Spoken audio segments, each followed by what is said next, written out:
আসন্ন লোকসভা নির্বাচনকে সামনে রেখেই পূর্ব বর্ধমান জেলার ভাতার বাজার হাই স্কুল মাঠে অনুষ্ঠিত হল নির্বাচনী জনসভা। আজকের নির্বাচনী জনসভায় প্রধান বক্তা ছিলেন বিজেপি জননেতা শুভেন্দু অধিকারী। প্রচণ্ড গরমের মধ্যে বিভিন্ন প্রান্ত থেকে নির্বাচনী জনসভায় নেতাকর্মীরা হাজির হন।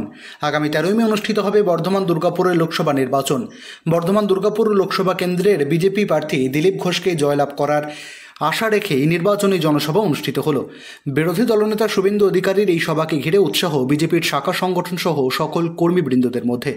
এখন সকলেই শুনে নেব বক্তব্যের মধ্যে বিরোধী দলনেতা শুভেন্দু অধিকারী কর্মীদের কি বার্তা দিলেন।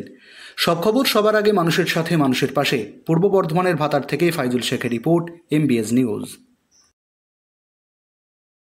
শাহজাহান শেখ বাংলাদেশের স্কুলে পড়েছিল, এপার বাংলায় এসেছিল, মাছের আড়তে কাজ করতো, মাছ বিক্রি করতো। সিপিএম তাকে নেতা বানালো, হাতে পিস্তল দিয়ে দিল, সিপিএম চলে গেল, সে কিন্তু টিএমসিতে চলে এলো। দিদিমণির দল তার হাতে AK-47 এবং বিদেশি হাতিয়ার দিয়ে তাকে বড় গুন্ডা বানিয়েছে।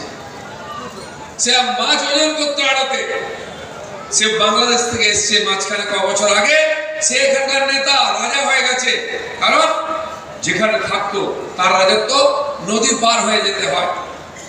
ওখানকার মানুষকে পালিয়ে যাওয়ার সুযোগ নেই, নদী আটকে দেবে। এই যে আন্দোলন চলছে, আমাদের নেতা নেত্রীরা 2 মাস 3 মাস ধরে যাওয়ার জন্য চেষ্টা করেছেন, পুলিশ আটকেছে, সন্দেশখালী ঢুকতে দেওয়া হয়নি। আমি যেহেতু আগের থেকে যাই ওখানে, সন্দেশখালী, হিঙ্গলগঞ্জ, পুরো সমুদ্র এবং দ্বীপ এলাকা। আজ পদ্মা নিয়ে যেখানে নির্বাচনের পরে সন্ত্রাস হয়েছে, পার্টি অফিস ভাঙা হয়েছে, ঘর জ্বালানো হয়েছে, পুকুরে বিষ দেওয়া হয়েছে, ফসল কেটে নেওয়া হয়েছে, ঘর ছাড়া হয়েছে, কর্মচ্যুত করা হয়েছে, মিথ্যা মামলায় জেলে ভরা হয়েছে। আপনি কোথাও ভারতে পাবেন না।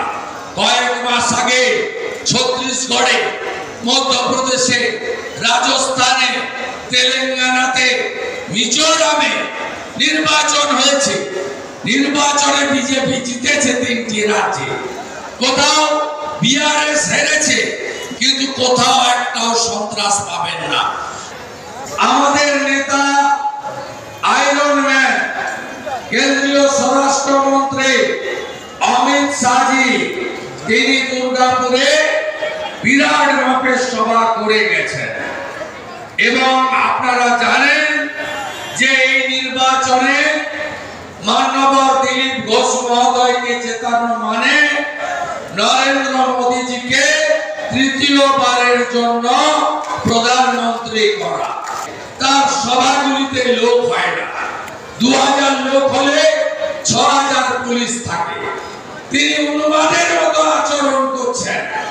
তিনি সভাগুলোতে গিয়ে দেশের প্রধানমন্ত্রীকে, দেশের সরকারকে এবং আমাদের ভারতীয় জনতা পার্টির নেতাদেরকে ব্যক্তিগত আক্রমণ করা ছাড়া 13 বছরে তিনি কি করেছেন তার কোনো হিসাব দিতে পারছেন না।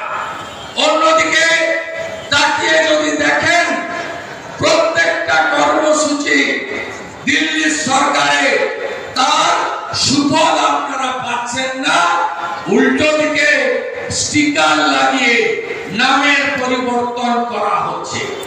তাই পশ্চিম বাংলায় প্রধানমন্ত্রী আবাস যোজনাকে মমতা ব্যানার্জি বাংলা আবাস যোজনা বলেন। আপাতত 26,000-এর চাকরি এখনই যাচ্ছে না, যোগ্য অযোগ্য সবার চাকরি বহাল। সুপ্রিম কোর্ট, হাইকোর্টে আপনি ওইভাবে ব্যাখ্যা করলে হবে না। মহামান্য সুপ্রিম কোর্টের যে প্রাথমিক পর্যবেক্ষণ বা রায়, এই রায়কে আমি একজন আইন মানা লোক হিসেবে এবং যেহেতু MLA ল মেকার, আমি স্বাগত জানাই। তার কারণ হচ্ছে সুপ্রিম কোর্ট বলেছে যে তারা যেহেতু 25,000-এর ইনভলভমেন্ট, তারা ভালো করে এটাকে শুনানি করতে চান, দেখতে চান।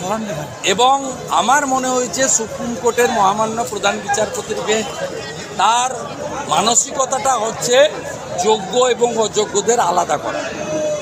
এবং আমি ওয়েলকাম করব যে 2022 সালে 5ই মে অতিরিক্ত শূন্যপদ তৈরির বিষয়টাতে সুপ্রিম কোর্ট স্টে লাগাননি, তারা সিবিআইকে ইনভেস্টিগেশন করতে অ্যালাউ করেছেন এবং বলেছেন যে কোনো কড়া ব্যবস্থা নিতে না, not to take any coercive action.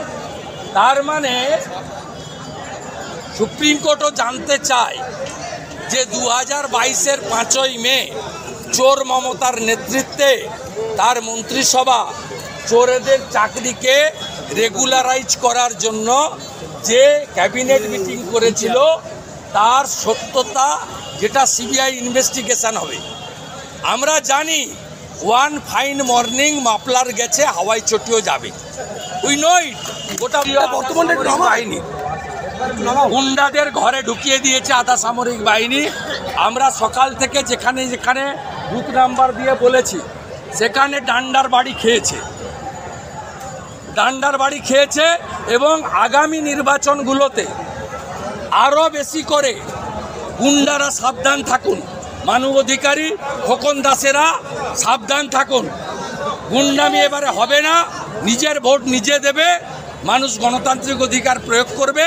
যেভাবে 3 দফার ভোট হয়েছে, ইলেকশন কমিশনকে আমি ধন্যবাদ জানাবো আর ক্রেডিট কেন্দ্রীয় আধা সামরিক বাহিনীকে দেবে। বলেছে যে ক্যাবিনেটের প্রতি কোনো অপশন যাবে না। আপনি কোন চ্যানেল বলুন তো, কোন চ্যানেল প্লিজ, সরি কোন চ্যানেল? হ্যাঁ, আপনি টুইস্ট করছেন কেন? সুপ্রিম কোর্ট অর্ডারটাই পেয়েছে। সুপ্রিম কোর্ট বলেছে অতিরিক্ত শূন্য পদ নিয়ে সিবিআই ইনভেস্টিগেশন করবে, not to take any coercive action. We stay দেয়নি, আমরা চেয়েছিলাম ইনভেস্টিগেশন করুক। মমতা ব্যানার্জি সই করে শূন্যপদ বাড়িয়েছে 5ই মে 2022। আপনার ওই চ্যানেল যেটা ওই সন্দেশখালীর ভিডিও দেখিয়েছিলেন, ওই চ্যানেলটা তো কিছু